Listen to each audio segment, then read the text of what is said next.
Santa Ana winds are really a weather phenomenon. They're powerful, dry. They're often warm winds, and they blow west from Nevada and Utah through the mountains to the coast of Southern California.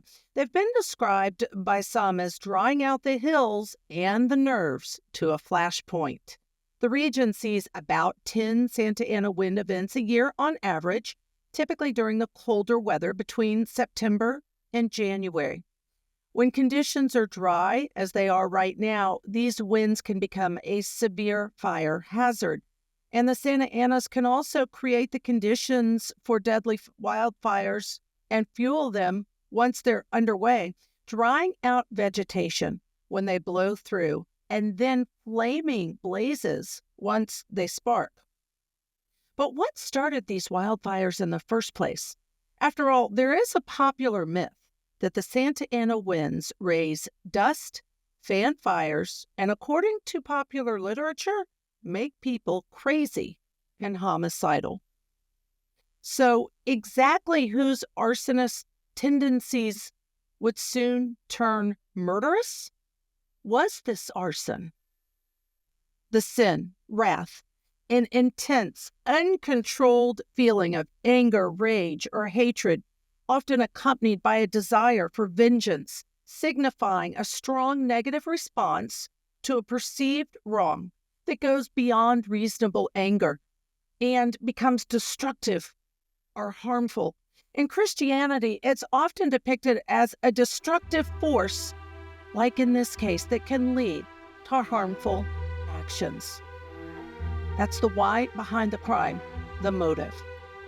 I'm Ashley Willcott. I've been and am a TV anchor, a judge, a trial lawyer, and I would say that almost all of the cases that I have covered over the years intersect with one of the 7 deadly sins: pride, greed, wrath, envy, lust, gluttony, and sloth.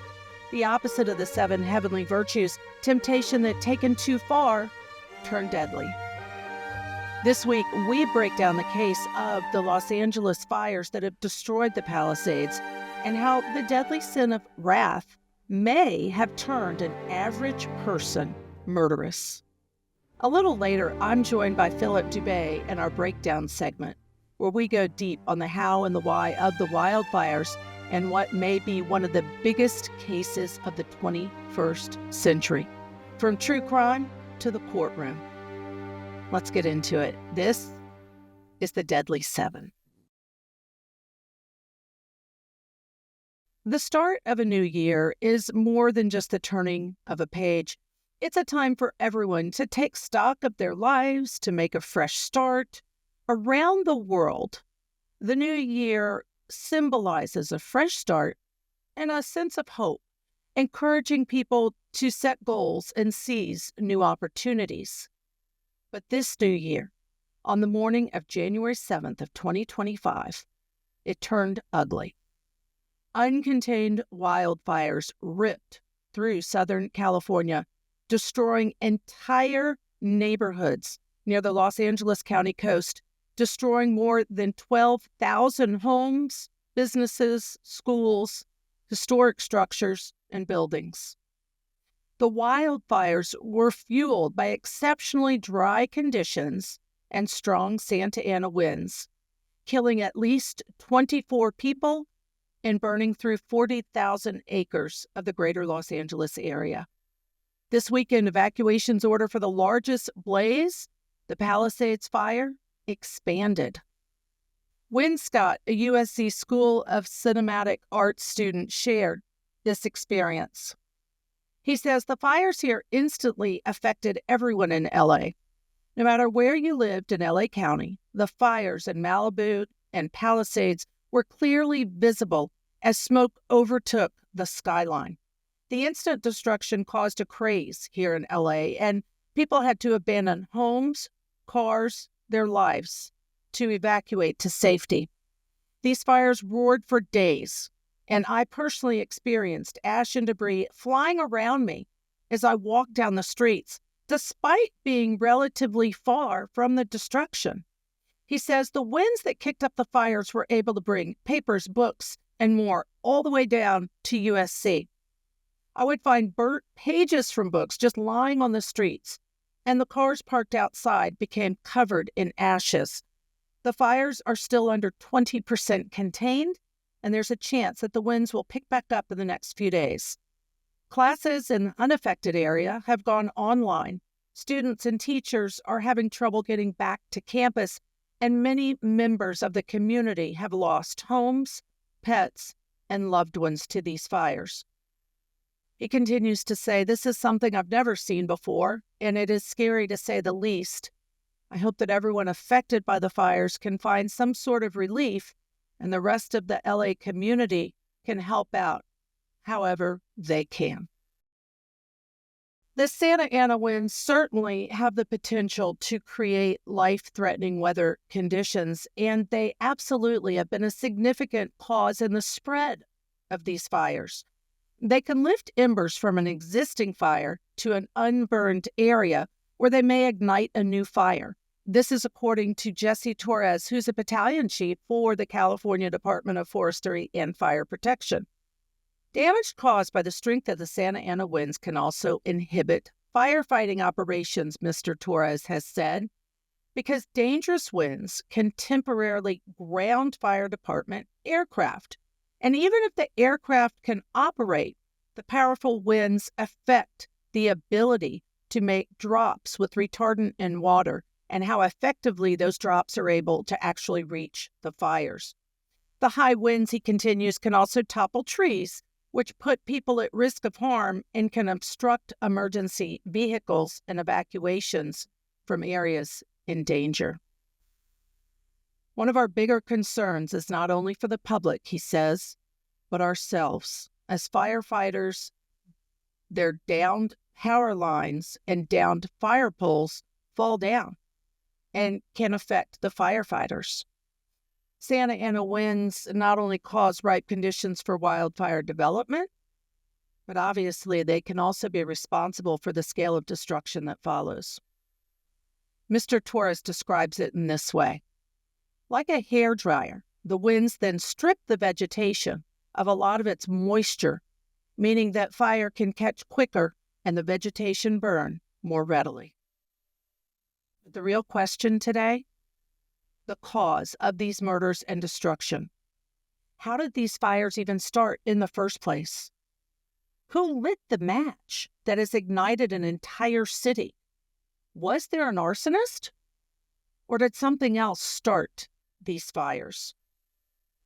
The National Center for the Analysis of Violent Crime, this is an organization known as NCAVC, is an FBI behavioral science and data processing center that provides investigative reports, support, research, and training to law enforcement agencies.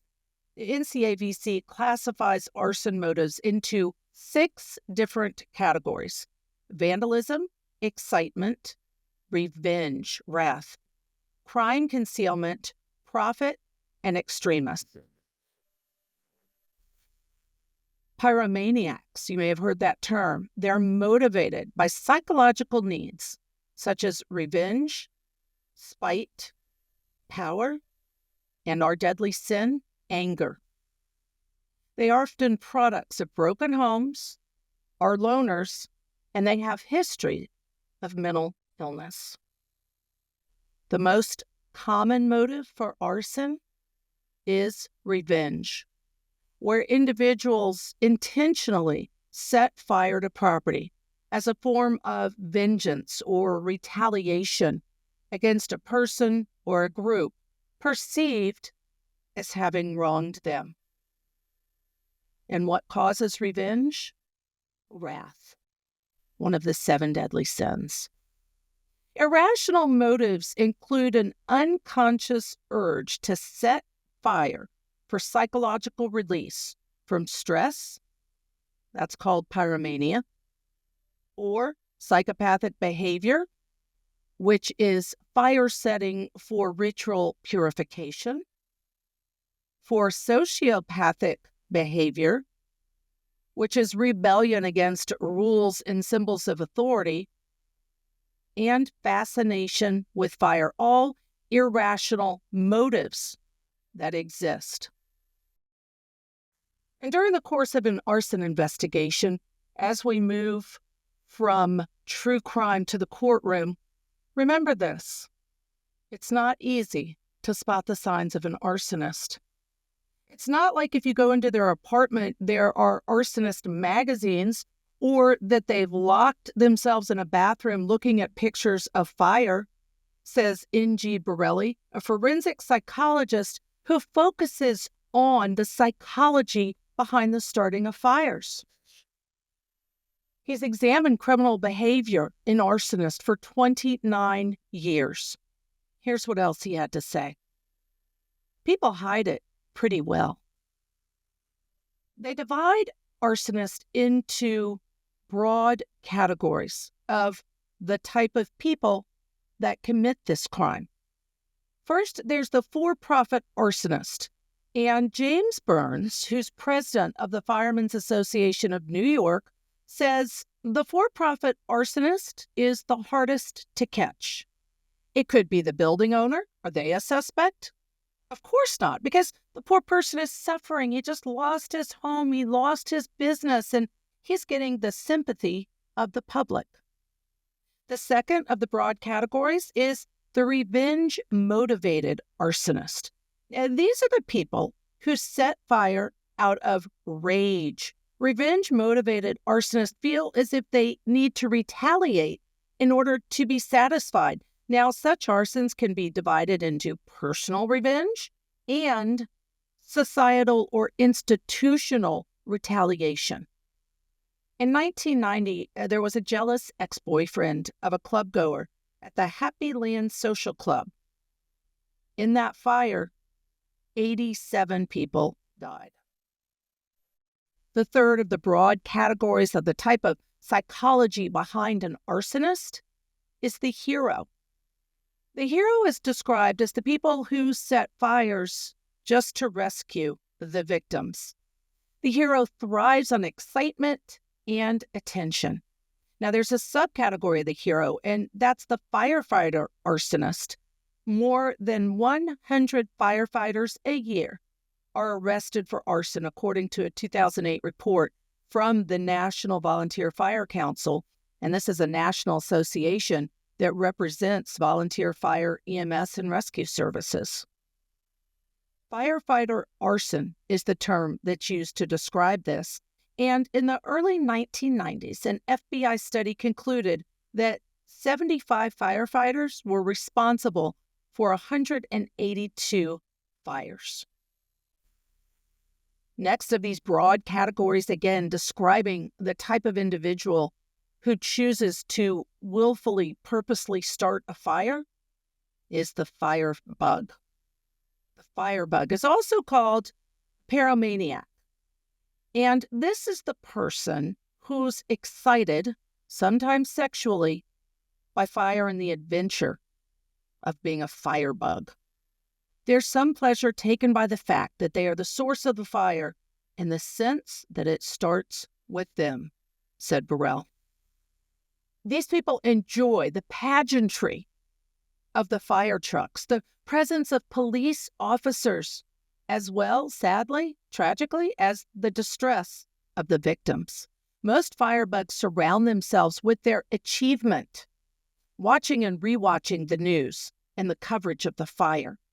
The firebug also goes back to the scene.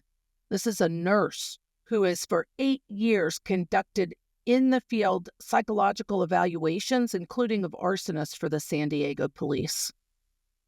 Firebugs are usually emotionally immature, an angry person who feels powerless. Arsonists like the firebug escalate their fires over time, according to Burrell. I don't think that someone just wakes up one day and says, I'd really like to just burn down that house across the street. It's something that an arsonist works up to. In February, there was a 23-year-old Queens man who was caught after a 3-day spree of starting 6 fires in 2 malls located in Queens. The firebug's frenzy started with a small fire in Macy's, and then it escalated to starting clothing on fire in a Burlington coat factory in another mall. Why? Because according to Burrell, they need bigger and bigger fires. Like a serial killer, he escalates because there's no other way to get that same feeling. The next of the broad categories of the psychology behind an arsonist, a person who starts fires, child's play. Fires started by children amounted to close to 50,000 fires across the U.S., accounting for 80 deaths, according to 2011 data. That was in 2011. And that's the latest available from the National Fire Protection Association. Nearly half of home structure fires that involve mostly residential buildings, get this, are started between children between the ages of 4 and 6. Why? Well, because kids don't understand the extent of a fire. This is the nurse who performed those in-the-field psychological evaluations. She said they look at how big it is rather than how much damage it causes and how many people it actually hurts. Children who set small fires at home seem to progress to larger fires because younger children were more likely to start fires in homes, while the older children, like teenagers, are more likely to set fires outside. So children start with small fires and then they get bigger, said Burns. It could be the building owner. So then it's dumpsters, and then it's vacant buildings. Then it's buildings with people in them. Adolescents are attracted to firecrackers and explosives, says Burrell. At the end of the day, bottom line, true crime, investigators have to follow the evidence to find the perpetrator. In arson, there are two things forensically that people almost always use to start fires. One is gasoline, because it's the most common accelerant. It's easy to get. It's easily ignited. It's efficient. And you can buy and transport gasoline without causing suspicion. The second thing that investigators look for, because it's the second most common fuel, paint thinners and light kerosenes. Let's talk about females, because research suggests that females who commit arson show that they tend to target the property of people close to them, which suggests they may be more likely to be doing it to seek revenge. It's also possible, of course, that issues related to mental health and substance use can motivate a person to commit arson. More evidence for investigators to consider to determine whether or not the cause of a fire is arson. Roughly 1/3 of arsonists return to the scene of the crime. And the primary attraction can be a desire for control and power. So here's what we know so far. The general area was the site of a small fire on New Year's Eve that burned for a few hours before the fire officials say they did snuff it out with the help of a water-dropping helicopter. Sources with knowledge of the investigation, the current investigation in Los Angeles, told the Times that officials are aware of the earlier fire and its general proximity to the Palisades fire. They're looking into whether or not that initial fire could be the cause. Because the area is frequented by the public, the sources say it's possible that a new fire was somehow sparked there on January 7th. The earlier fire, the first fire that they snuffed out, they say appears to have been started by fireworks. As for the Palisades fire, the sources who spoke on the condition of anonymity because they weren't authorized to speak publicly said that that fire, the second fire, appears to have human origins, but that the investigation is still ongoing. Investigators have identified the very first person to call 911 about the Palisades fire. After dropping kids off at school around 8:15 on the day that the Palisades fire started, Darren Hurwitz drove to the local public area to hike. He did a 5-mile loop that took him up above Skull Rock, and he surveyed the burn scar from the New Year's Eve fire, that first fire. Here's what he had to say. He says, "Around the same time, I noticed a bit of a smoky smell. I didn't make much of it. I figured it was coming from somewhere else or was the remnants of that first fire itself." He'd done another hike recently in Malibu where the Franklin fire, the very first, had burned a few weeks earlier, and he noticed a faint ash smell. But the smell on the day near Skull Rock was stronger, he said, so he wondered whether the wind had rustled up ash. One of his neighbors also smelled the smoke, he later learned. The timing of this was about an hour before the fire, the Palisades fire, he said. Now, what that all means, I don't know. Could it be possible there were still some embers that were still out there, not put out, and that the winds were kind of rustling them up? Maybe. But we know this. A specialized team from the Bureau of Alcohol, Tobacco, Firearms, and Explosives began processing that scene on that Monday. Los Angeles Police Department Assistant Chief Dominic Clough said no causes have been ruled out in the Palisades fire. There's been no definitive determination that it is arson at this point, but we are looking at every angle, and that includes arson. What is arson? Legally, what does it mean to make someone responsible criminally for the crime of arson? Here's how it's defined. California Penal Section 451. Any person is guilty of arson when they willfully and maliciously set fires to or burn or causes to be burned or aids or procures the burning of any structure, forest land, or property. There's also such a thing in California, as in many states, of aggravated arson. And that's when a person intentionally sets fire to a property with the intent to cause injury or damage. And it can also include if you encourage somebody else to do that. The penalties for aggravated arson per charge, imprisonment in state prison for up to life per charge, 10 years to life per charge for aggravated arson. There have been very successful prosecutions of arsonists, those who start the fires. In Colorado, there was a man who was charged with arson after an investigation into a wildfire just this summer, and it destroyed 29 homes and caused more than $30 million in property damage.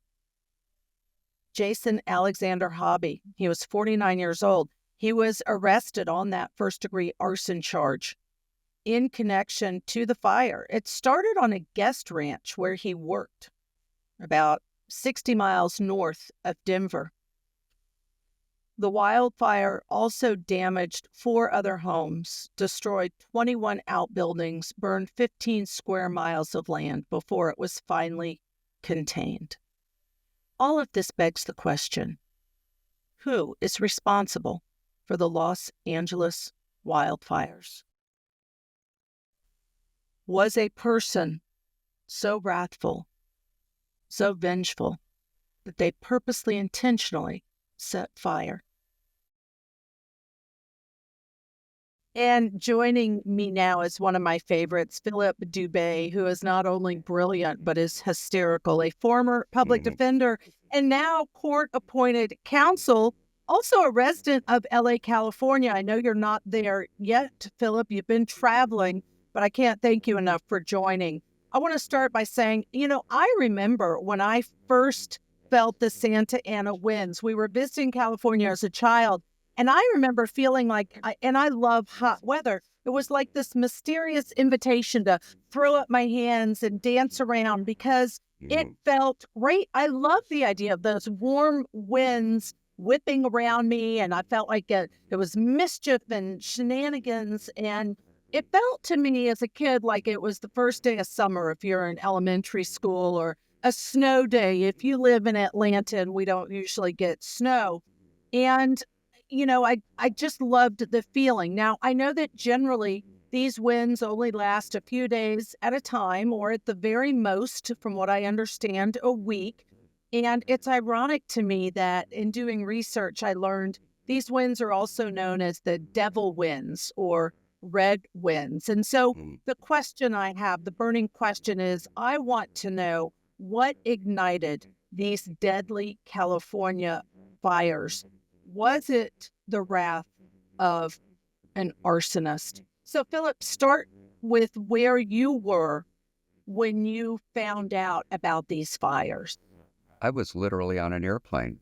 I had flown out of LAX. I was on my way to the West Indies, and I had a Wi-Fi connection. And I'm just scrolling and reading, and I see, oh my God, the Palisades are on fire. It came out of nowhere, and then before you know it, it had erupted into such a enormous conflagration that thousands of people had to be evacuated. People were getting in their cars with all their personal effects, with their pets, and they were hightailing it out of there. Now, you got to understand, as a resident of Southern California, I grew up with evacuations. Fortunately, I never had to evacuate. So for lack of a better term, it's commonplace, frankly. However, I did not realize the enormity of it at the time.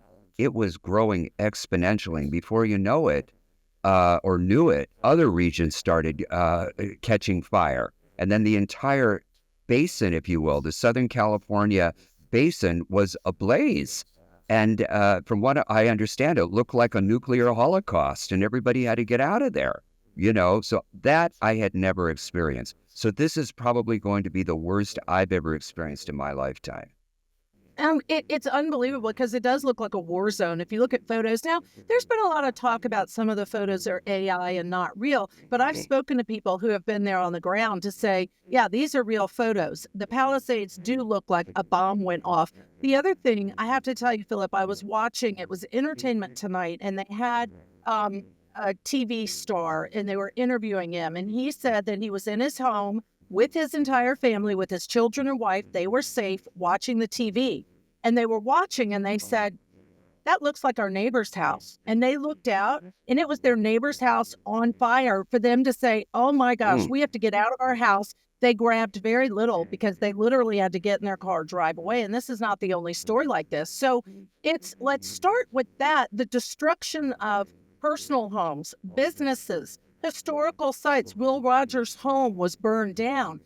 So it's built, obviously with fires like this, there's no innocent victim. All these structures are just gone. Yeah, so what you're left with is something out of the prehistoric ages. I mean, seriously, if you were to go through there on foot, it would look something like something out of the Stone Age.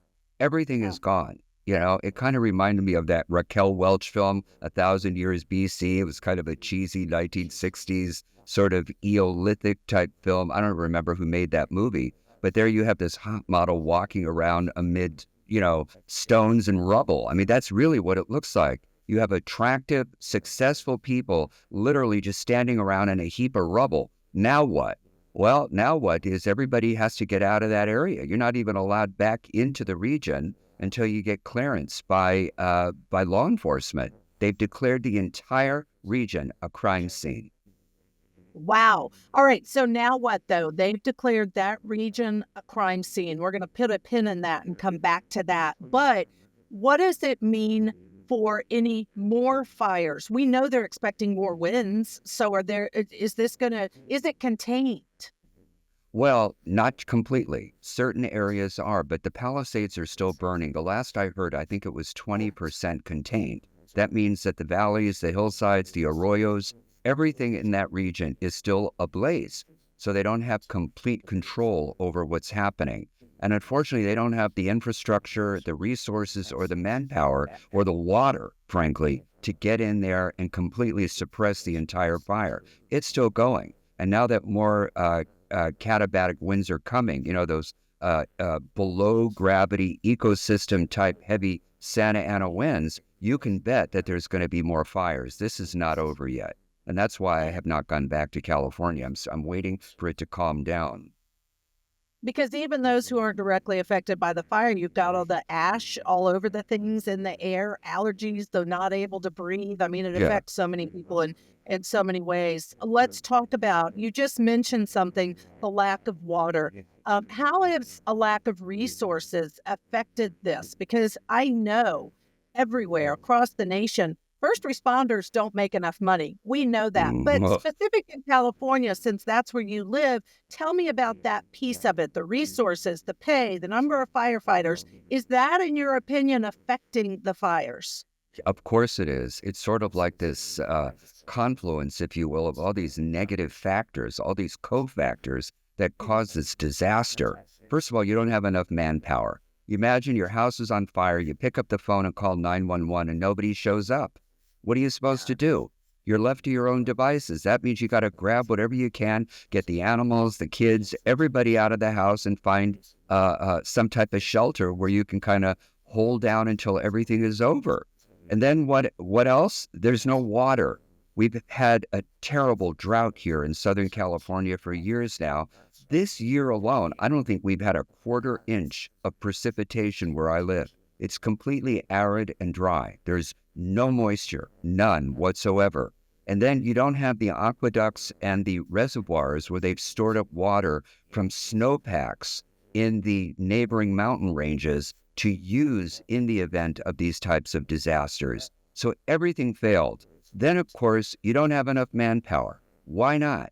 They cannot get people who are willing to work for local and state fire departments for a couple of reasons. Number one, there's no money in it. Inflation is through the roof right now here in California. You cannot make a living wage as a firefighter. And the working hours are taxing. The pay is lousy. So who needs it? You know, people are saying, you figure it out, politicians. You do what you need to do to restore fire suppression. But for now, I'm out of it. I don't want any part of it. But what are they doing to help offset this tragedy?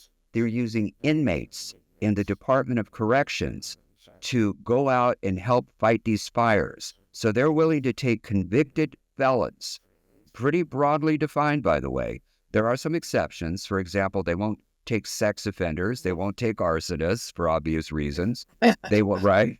They won't Well, take known people. arsonists. Let's just say, though, Philip, it's known arsonists, because you really don't know if Of some of these course. other convicted criminals are arsonists. But go ahead. Of course, they could have pulled it off, you know, and have it in their background and nobody knows about it, you know. But typically what they do before you're even allowed to go out as an inmate and help state and local fight these fires, they put you through a physical and psychological test. And they will be able to tell if you have that type of personality that could tip them off that you are a firebug in the making. And if they suspect that, they're going to disqualify you at the gate. So you won't even be able to participate. But having said that, they do pay these inmates. You know, I think they start at a whopping $6 a day. They can make up to $30 a day during an active emergency. But I am telling you, the state, local, and federal government are 100% dependent on these inmates to help stomp out these fires. If they didn't have these inmates, I'm telling you, all of California could be leveled. True crime to courtroom, there's so many different pieces, so many different factors. I think it was Beirut that did that used prisoners that do. This is not unheard of. I think it's not typical in our country, but other places do this in times of war when they need people to help. They need manpower. They need people, boots on the ground. Ukraine, President Zelensky opened up the prisons right now. He let all these prisoners out to help defend the country. And you want to know something? Patriotism really kind of prevails over criminality. If you think they have the wherewithal and the will to help the country, you're coming out of custody. And to reward you, they might shave off your sentence or completely exonerate you when you're done for all your heroics. So there are pros and cons, gives and takes, if you will. And it sounds like for now it's working in Ukraine. And I will say that it is working in part here in California, because I believe about 25% of the firefighting force is coming from inmates within the California Department of Corrections. That is 1/4 of fire suppression. That's a huge amount of manpower. That's a huge amount. And thank gosh they can do that. It's desperation that calls for it. But Of thank course. goodness there are people, even in prison for other reasons, that are willing to come out and fight fires. That's not for the faint of heart. So thank goodness we have the ability to pull them. Otherwise, they'd still be raging out of control, these wildfires. So tell me this. What do you know about arson investigations in general? What they look at, how they proceed? Well, the first thing that they want to do is sort of create a perimeter, cordon off the area so no one can go in there, contaminate the scene, or certainly sabotage the scene in any way. They are going to look immediately to see if there are specific types of fire patterns that would lead to what's called the source of the fire. And sometimes the fire patterns are dictated by natural causes. So, for example, maybe there was some type of friction from hot, dry winds. Maybe there was a down power line that smoldered and somehow ignited the whole event. Or maybe they find an accelerant, such as gasoline, kerosene, matches, a Bic lighter, something as primitive as that. You know, I don't know if you remember, but back in the late 80s, early 90s, we had a fire captain here in the city of Glendale who was finally caught, convicted, and I believe sentenced to death. He was a serial arsonist who went up the California coast just setting fires with pieces of paper, matches, popsicle sticks, and I believe a match, and would just start all these fires, and he ended up killing all these people. So one of their own was doing it, you know? So they can tell by the dynamics of the fire patterns if it was natural causes or if it was in fact arson. And then from there, they start documenting, they interview people, they try to figure out who could have done this. And in California, we have an arson registry similar to the sex offender database, where anytime you are convicted of certain arson offenses, your name is entered annually into the register. Anytime you move, anytime you have a birthday, and the failure to register is a crime. Unfortunately, it's only a misdemeanor, unlike failure to register as a sex offender, which could be a felony. But nonetheless, you could be in and out of jail for the rest of your life just for failing to register. But that's how they kind of keep track of who could be at the helm, if you will, of all of these fires.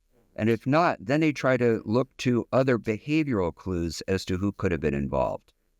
So, for example, how this John Orr, this fire captain, got caught is they brought in a fire behavioral profiler who was able to determine that given the area of all these fires along the coast and the fact that there were various fire conventions going on every single day that these fires ignited, they knew it was one of their own. And then what happened? They actually got a fingerprint off the piece of paper that he used to start the fire. So they're going to look for things like that. You know, is there a source of DNA? Is there a source for fingerprints? Is there some type of facial recognition that can put him out there?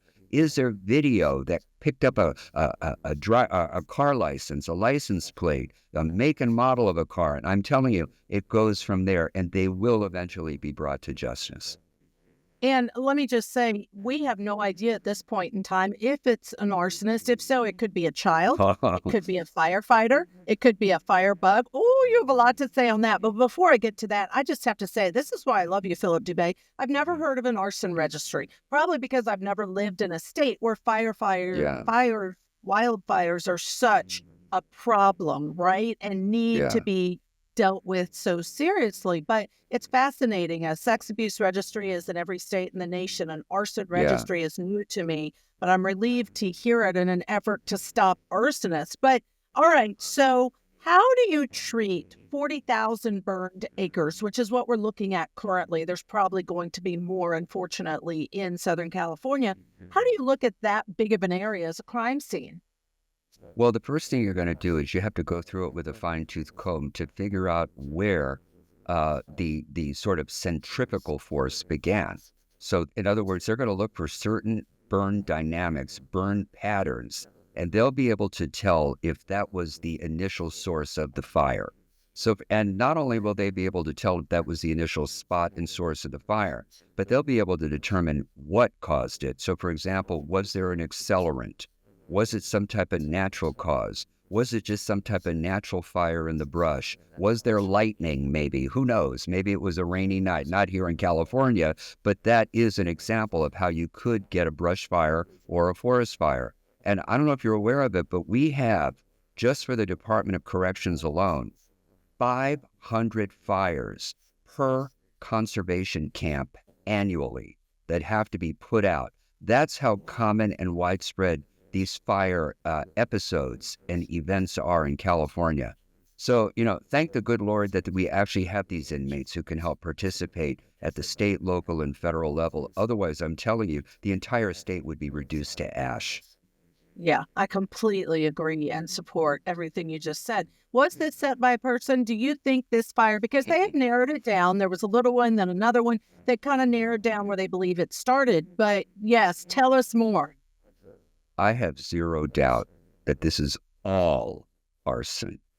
Every lick of it, I believe, was arson. Okay. First of all, there's absolutely no reports of downed power lines. That's number one. Number two, we have no reports of lightning. So it's not as if there was some type of rain, thunder event where you'd have to worry and take cover that perhaps lightning could come and sort of spark or ignite a fire. We don't have that. Okay. So if you don't have that, what else could cause it? Well, yes, indeed, we do have dry brush from all the drought.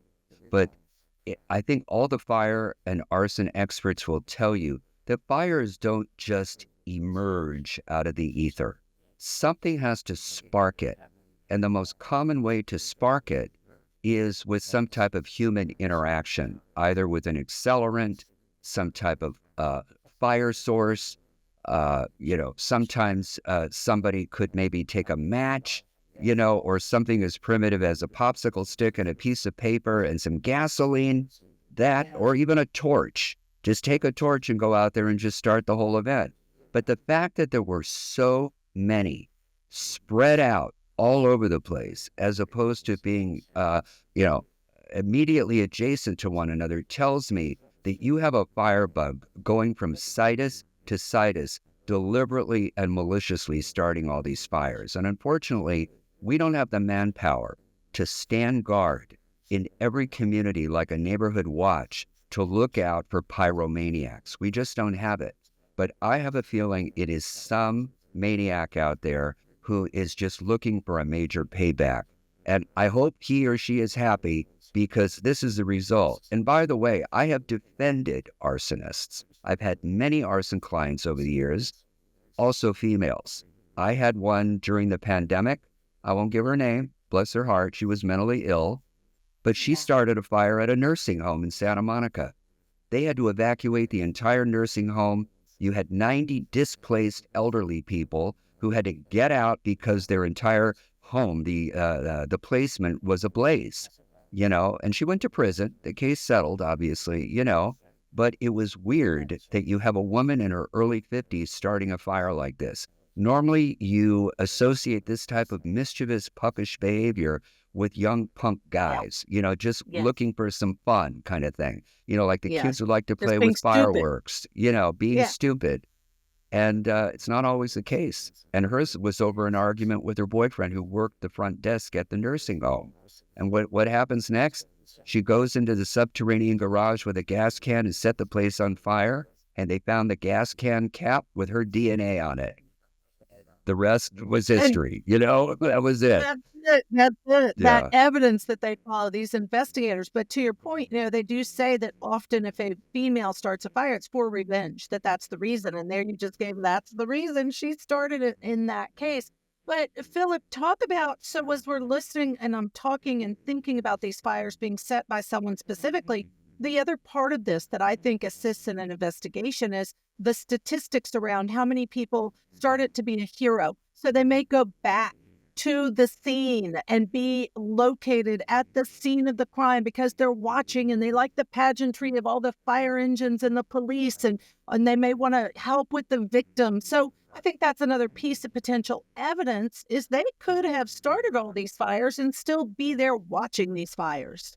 Yeah, part of the pathology of the arsonist is similar to that Munchausen syndrome.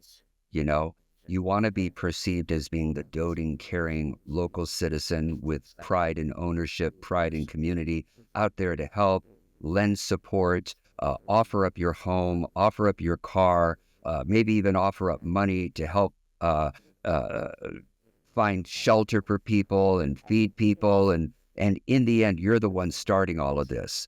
And what is it all rooted in? In getting accolades for all your efforts. But they're so misplaced. It's a true warped pathology. And I don't believe that there is any known treatment for it, certainly not a medicinal one. All you can do, if we're honest, is lock them up and stop the behavior. Because if you don't do that, you're going to have fires in perpetuity. And we're going to keep revisiting these scenes time after time after time. And at some point, no one's going to want to live here anymore.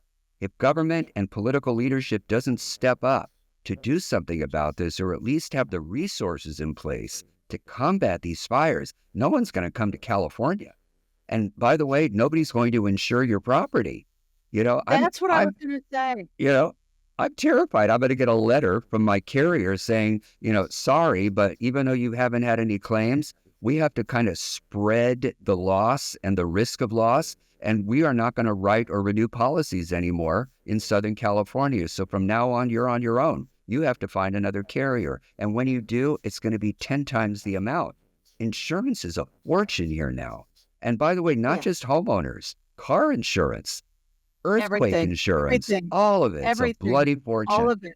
Yeah. And that was the long-term effect I thought of, because I grew up on the coast of Texas. And as a result, I'm very familiar with hurricanes. And when they come in and wipe everything out, then you can't get insurance to protect you from hurricane damage. And you're right, it's not just the homes, it's the property, it's the farmland, it's the animals that you raise, it's all of that. And so that is a very serious long-term effect for people to make it unaffordable to live there. And then the fear of, if we rebuild, are we going to have another fire? Are we going to have a mudslide? What's going to happen weather event-wise that's going to create more trauma for us? I mean, it's a slippery slope. And so I think my point is, somebody may think, oh, I throw a little match. Who knows which pathology is causing them to do that? But the long-term effects and everything it causes all the way down the road. And I really have to say here that, this is not about one area being devastated more than another by a natural event. And this is what I mean by this. A hurricane wipes out coastal cities, towns. It causes equal amount of destruction. And so this is no different from that in terms of the trauma, tragedy for the people affected. So we certainly think of everyone affected by hurricanes in the same way that we're thinking of these people. But one reason I wanted to cover this is because, again, the cause, hurricane is a natural disaster. Limited resources may affect how we treat the aftermath of the hurricane, just like how we can treat aftermath and get the fires out. But the reality is, when you say you have zero doubt that a person is responsible in this case for the many, many deaths, all of the destruction, all of the long-term effects. So when we're looking at it as true crime to courtroom, what happens next? Okay, so let's say theoretically they do this investigation, Philip. They figure out the person or persons who are responsible for this, which I think is caused by wrath. At the end of the day, the deadly sin of wrath, anger. Because how can you do this if you don't have an anger and wrathful personality pathology to start this in the first place? Your thoughts? Well, first of all, the initial agenda should be to get them off the street. Get them off the street. You got to lock them up, and you figure out what's behind the pathology later. Because in the short term, you have to stop all the fire setting. Trying to be a little more doctrinaire and professorial about it to get to the heart of the matter and figure out how you can properly treat them is all fine and good. But in the meantime, it's Armageddon here. So you got to stop the behavior. Okay, I mean, that's just the bottom line, Now, having said that, California right now is on an aggressive mission to stiffen the penalties, and there is a statute that's going to sunset January 1st of 2029. It's our aggravated arson statute, and it's vicious, and it should be, frankly, because the penalties for years were too light. Like the one I just told you, I got my client 4 years for setting a nursing home on fire. 90 elderly had to be Wow. evacuated. It was awful, okay? But 4 years from a defense standpoint was a victory, okay? A huge Let me victory. just Yeah, tell you. absolutely. Okay? I understand that You need to completely. take your That's 4 nothing to that. years. Yeah, she needs to take her 4 years and shut up and go do her time, okay? It was a Yeah, gift, okay? yeah, Now, yeah. having said that, the way it'll work now is if you start a fire maliciously and willfully, and it destroys 5 or more structures, you are going to do what's called an indeterminate sentence of 10 years to life. What does that mean? It means you must do a minimum of 10 years, and at the end of 10 years, you get a parole hearing. And that means that the parole board at the Department of Corrections can turn you down. So what does that mean? It means, in theory, you're not guaranteed a release date. You could spend the rest of your life in prison for aggravated arson. The way the statute reads right now is they can get you on a 10 to life theory if you damage $10.1 million worth of property or 5 or more structures. That's how they get it. Or, Which is this? Which is this multiple count? oh, this is it right here. Whoever they get is gone. They're gone. You know, they'll be able to prove that up easy, particularly in the Palisades. It's a wealthy enclave, or it used to be. I don't know what's left of it. I'll know more when I get back there. But you had several celebrities living there. Well, one home could be $10 million easily, you know, right there, just immediately adjacent to the California coast.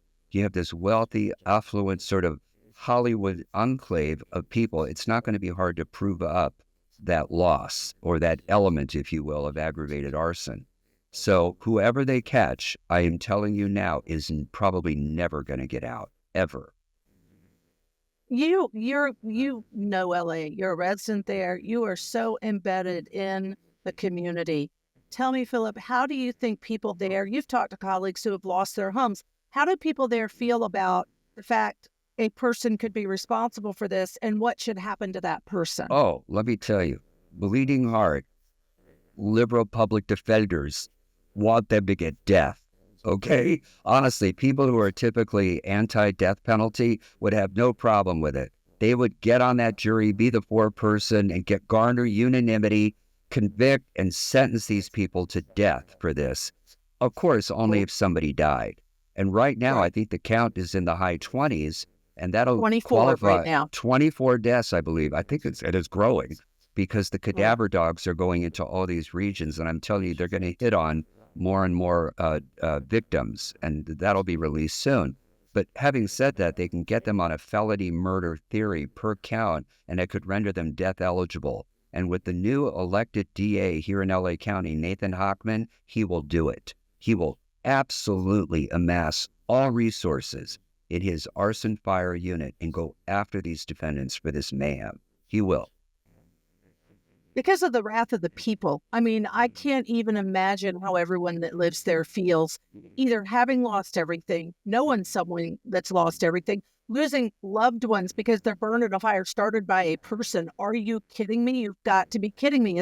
It's unbelievable. And again, the pathology, which I agree with you can't fix an arsonist. To me, it's like a child predator. You can't fix a child predator. It's not, there's no way to treat. You can't give them a pill. That doesn't help. But let me ask you this, Philip, because there's been some outcry about, and I think this is from people that don't live there and aren't directly affected by these fires, about, oh no, it could be that this results in finding the person who started it being either homeless or mental health issues. And maybe they didn't mean to start it, and maybe they were just trying to stay warm. Well, it's warm in California, so don't buy that argument. But what are your thoughts about that? Well, to be fair, again, if I were defending an arsonist, let's say it is your classic homeless public defender client who starts a brush fire on a hillside by creating a bonfire to keep warm in the wee hours of the night. If that's the case, then, the elements of arson is that you have to willfully and maliciously start and cause the fire. Okay? Willfully means you just commit the act to start the fire. Malicious is a little bit more than that. It has to be intentional.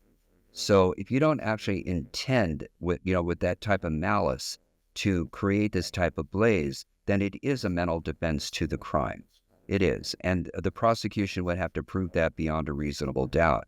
But where our clients get into trouble is the statements they make, you know, well, so what? You know, there's a fire department there. They can put it out, you know, or these people have money that, you know, they can afford it, you know, no big deal. So sometimes it's their mouth that'll get them into trouble after they're apprehended to prove that, that malice, if you will. And if that's the case, that's why we have this aggravated arson on the books now. And even the homeless guy who's on the hillside just trying to keep warm, who actually deep down in the back of his mind doesn't care that he set an entire region on fire, could get life. So, you know, society is sick and tired of the mental defense. Society is sick and tired of the fact that, you know, some homeless guy caused this event. They don't care. They want the behavior put to a stop. And one of the reasons why our mayor here in the city of LA is under attack is because she took allocated funds away from firefighting to the homeless. She was going to build placements, find housing for the homeless people, get them off the street. But if you rob Peter to pay Paul, look what happens. You know, I think society might say, look, I understand your benevolence, Mayor Bass, you know, but I think preserving what is already in place might be a little more important than trying to house maybe 1,000 or 2,000 homeless people, you know, and to take the water and the resources away and risk putting an entire area on fire is bad politics, very bad politics. So I have a feeling she may be a one-term mayor. And it is across the country this happens. First responders lose funding when budget cuts happen. Sometimes that's the thing that gets cut first because there hasn't been a major incident resulting in the need of all the first responders. And then what happens? Inevitably, Murphy's Law, they cut the budget. There's a major event. They don't have the first responders. There are examples of it across the nation. And it's so sad. It's so tragic. And then you're stuck in a situation like this where I do feel, Philip, like it's the perfect storm of everything coming together. If a person started it, like you say, you have zero doubt of, and then the limited resources, the budget cuts, the actions that have been taken, the continuing fires, the Santa Ana winds, it just feels like it's a path of destruction that could potentially continue for quite some time. It's the perfect storm. And the irony of it is, if an arsonist actually caused this, and the state is relying heavily on felons and prisoners to suppress fire, it's kind of laughable almost. It's almost like the theater of the absurd, that on the one hand, criminals who start fires and criminals who are in prison are suppressing fires are, in fact, the heroes in all of this. It's interesting. But I will say they're selective about who they're choosing among the inmate population to put out the fires. There are tremendous incentives. Obviously, they're not paid a king's ransom, whatever it is, $6 to $20 a day. But what they can do is earn extra credit toward their sentence. They can get out sooner and reward them in that way. They typically do about 60 to 66% of their total sentence. And when they get out, they get an expedited expungement of the conviction. So the record of conviction will be completely removed from their record, and they can go out and get a job. And even though they are a felon, it'll be sort of expunged from their record. Not only that, they will earn special certification from all their training and experience that they can use to apply for government jobs as a firefighter. So it's a give and take. Yes, they committed a crime, they're paying their debt to society, and now when they get out, at least they can be employable and they can be productive, and we can put them to use and they can have a nice, productive life, you know? Unfortunately, you're always going to have the fire pathology. It will not end, but at least there is some silver lining to this. Yeah, I agree with you. All right, last question, and that is, what do you see as justice, knowing that you are there living this? Once you get back into town, what is justice in this case to you, Philip? Well, assuming they have the right persons who did this, they get their due process, obviously. They get their trial. Okay. Justice in a case like this, in my opinion, if a jury convicts beyond a reasonable doubt, is life in prison. Your life should be over for this. And the reason why, it is too risky to set people like this free. I would rather get them on an aggravated arson and have the Department of Corrections Board of Parole review their prison behavior after 10 years to see if they are suitable candidates for release on parole. But to just give them a deal and let them out before that 10-year period, I think is too risky for society. We will be like a revolving door of fire suppression, prosecuting people, fire suppression, prosecuting people. It'll never end. You have to take those firebugs, lock them out, and have them properly assessed before they're ever released again. Otherwise, it'll be an uninhabitable region. Yeah. Yeah, and that's coming from one of the best former public defenders that I know. You have such a heart for it, and you're phenomenal for the clients that you represented. And so to hear your perspective on what is no less than a horrific tragedy that could have been prevented. If it is an arsonist, it could have been prevented. And that's the hardest part, I think, for anyone to absorb. Philip Dubé, as always, thank you so much. I love having you on, and all of my thoughts and prayers with you, your colleagues, families, because to think this is preventable is pretty unfathomable. And by the way, fellow public defenders lost their homes, and DAs, city attorneys, and I believe some judges as well. It affects everyone. It affects literally everyone. No one's safe. Right now, I feel like no one's safe in Southern California from the effects of these fires. All right, Philip Dubé, thank you so much. Take care now.